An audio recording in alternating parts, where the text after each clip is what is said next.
Everybody knows that if you want to lose weight, you have to eat less and move more. It's the basic calorie equation. And yet, how come so many people are completely stuck? They are diligently applying the calorie equation, and yet for some reason they just can't get what they really want. Well, the reason for that is because what you really want isn't weight loss, is it? Because when we look at pure weight loss, it's the conservation of energy. Remember, we can't destroy energy. It is calories in versus calories out. But when we're talking about changing the way you look and changing the way you feel, that's completely different. That's not weight loss. Now we're looking at fat loss, muscle maintenance, maybe even muscle growth to change the shape of your body. And we're looking at so much more that influences the way that your body looks and feels.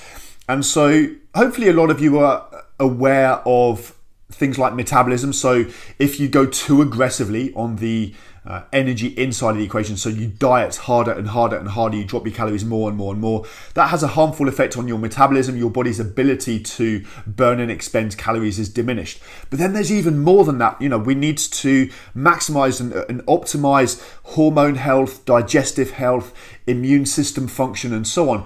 All of which are going to influence your body's ability to repair, to recover, and to make sure that the food you eat goes into the places you do want it to go instead of where you don't want it to go. Very simplistically, we want most of our energy to go into muscles and muscle cell maintenance and repair and recovery as opposed to fat cells. And when we look at people who are constantly struggling, they've got these resistant, sticky areas that they just can't seem to drop the fat from, their body shape isn't changing.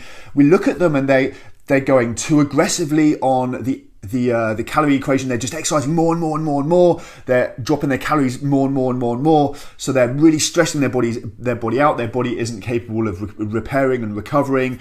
But then there's a whole bunch of other stuff on top of that. They're stressed. They're overwhelmed. They suffer with anxiety. They suffer with low self-esteem.